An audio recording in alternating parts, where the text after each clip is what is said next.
আসসালামু আলাইকুম। আহসান বলছি, আহসান টেক টিপস থেকে। আজকের ভিডিওর বিষয়বস্তু হচ্ছে স্পাইরোগ্রাফ অথবা স্পাইরোগ্রাফ আর্ট। তো ভিডিও থাম্বনেল দেখে আপনারা হয়তোবা বুঝতে পেরে গেছেন যে মাইক্রোসফট পাওয়ার পয়েন্ট প্রেজেন্টেশনে আসলে এই ধরনের স্পাইরোগ্রাফ আর্ট কিভাবে তৈরি করা যায় সেটি হয়তোবা মাথায় আপনাদের ঘুরপাক খাচ্ছে। তো চলুন তাহলে আমরা দেখি মাইক্রোসফট পাওয়ার পয়েন্ট প্রেজেন্টেশন ব্যবহার করে কিভাবে এই স্পাইরোগ্রাফ আর্ট তৈরি করা যায়। আচ্ছা, স্পাইরোগ্রাফ আর্ট সম্পর্কে যদি কারো জানার কৌতূহল থাকে তাহলে আপনারা উইকিপিডিয়াতে সার্চ করতে পারেন। এখানে স্পাইরোগ্রাফ সম্পর্কে বিস্তারিত দেয়া আছে। ওকে, এটি কিভাবে তৈরি করতে হয় বা যদি কোনো প্রোগ্রামিং করা দরকার হয় সেটিও কিভাবে করা যায় সমস্ত প্রসেস এখানে দেয়া আছে।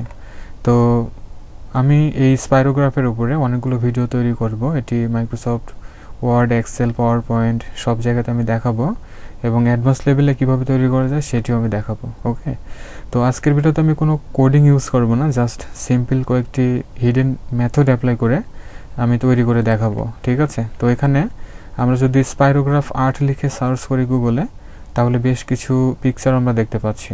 ওকে, তো এগুলো দেখে আপনারা আইডিয়া নিতে পারেন যে অ্যাকচুয়ালি কীভাবে কী করা যায়। আচ্ছা, তাহলে আমরা এখন মেন প্রজেক্টে ফিরে আসি।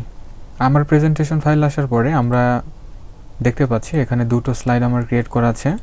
দুটো স্লাইডে দুই ধরনের স্পাইরোগ্রাফ দেখতে পাচ্ছি। ঠিক এই ধরনের অথবা এর চাইতে আরও চমকপ্রদ কিছু স্পাইরোগ্রাফ এখন আমরা তৈরি করে দেখব। আচ্ছা, তাহলে আমরা এখান থেকে বের হয়ে যাচ্ছি। আমরা আমাদের সিস্টেমের সার্চে এসে পাওয়ার পয়েন্ট লিখে সার্চ করি, তাহলে পাওয়ার পয়েন্ট অ্যাপ আমরা পেয়ে যাচ্ছি।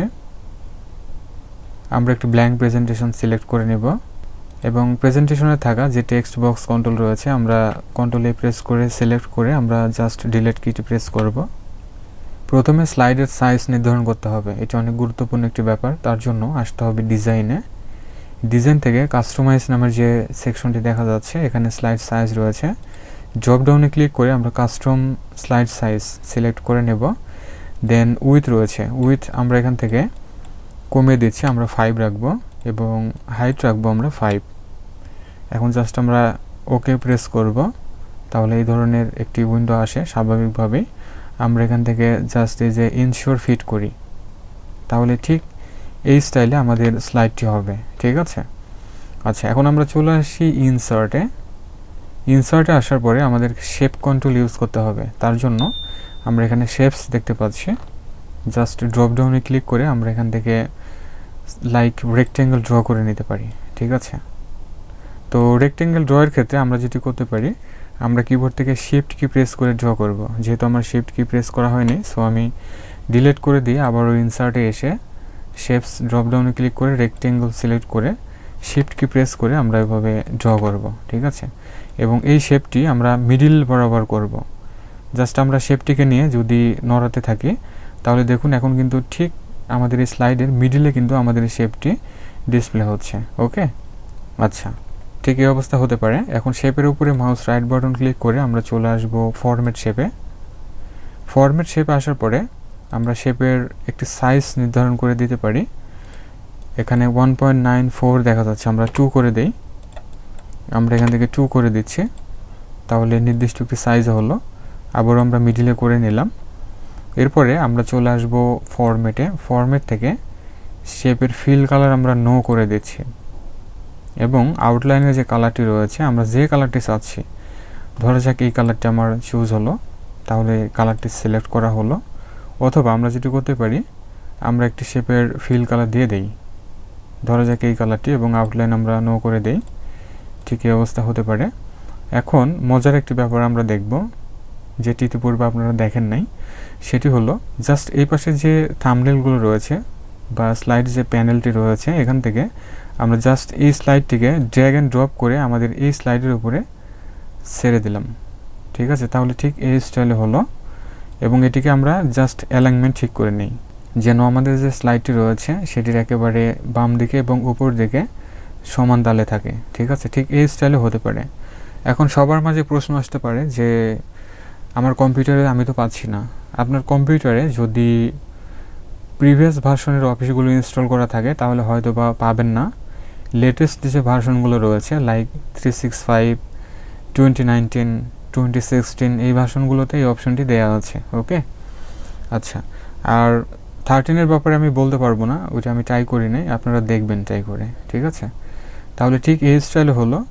এখন আরেকটি মজার কাজ করতে হবে, সেটি হচ্ছে আমরা কিবোর্ড থেকে কন্ট্রোল এবং শিফট একসাথে প্রেস করে জাস্ট এখানে যে আমাদের স্লাইডটি দেখা যাচ্ছে এটিকে আমরা ধরে জাস্ট ডান দিকে এভাবে যদি টানা হয় তাহলে সেটি কপি হবে। কপি অ্যান্ড পেস্ট একসাথে কিন্তু হয়ে যায়, এই ব্যাপারটি আমরা জানি, এবং মাউসটি রিলিজ করতে হবে।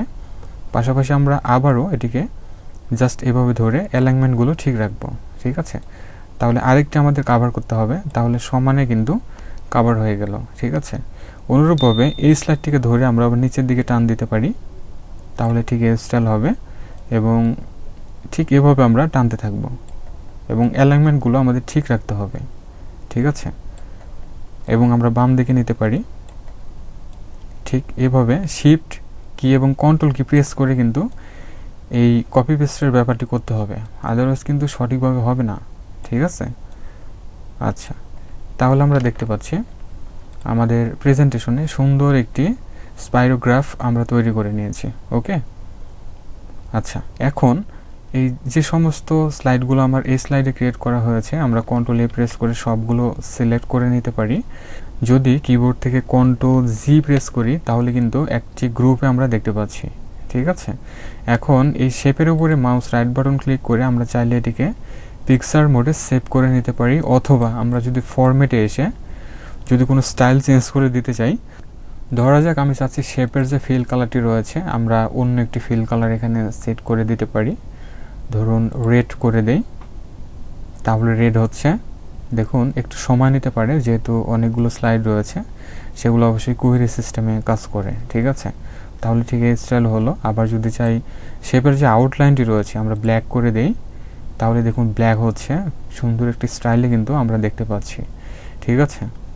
আবার আমরা যদি চাই যে এখানে যে শেপগুলো আমরা ড্র করেছি বা যে স্লাইডগুলো নিয়েছি এগুলো আমরা স্টাইল চেঞ্জ করার জন্য আমরা ফরম্যাটে এসে জাস্ট এই যে এডিট শেপ রয়েছে ড্রপডাউনে ক্লিক করে এই যে চেঞ্জ শেপ, এখান থেকে আমরা চেঞ্জ করে দিতে পারি লাইক যে স্টাইলটা আমরা চাচ্ছি। তাহলে দেখুন অন্যরকমের স্টাইল কিন্তু এখন ডিসপ্লে হচ্ছে, খুব সুন্দর মানের একটা স্টাইল কিন্তু ডিসপ্লে হচ্ছে, ঠিক আছে। এভাবে আমরা যে স্টাইলটি চাচ্ছি ঠিক ওই স্টাইলগুলো আমরা এখান থেকে সিলেক্ট করে নিব, ঠিক আছে। দেখুন এখন কিন্তু ঠিক এই অবস্থায় দেখাচ্ছে। আচ্ছা, অনেকের সিস্টেমে গ্রাফিক্স কার্ডের জন্য এগুলো এলোমেলো আসতে পারে, তার জন্য জাস্ট এখান থেকে অর্থাৎ স্লাইড যে প্যানেলটি রয়েছে এখান থেকে স্লাইড সিলেক্ট করে জাস্ট এন্টার কিটি প্রেস করবেন, তাহলে ব্ল্যাঙ্ক একটি স্লাইড ক্রিয়েট হবে, ঠিক আছে। তাহলে দেখবেন ওই যে ঝাপসা বা গ্রে যে অংশগুলো সেগুলো আর থাকবে না, ঠিক আছে।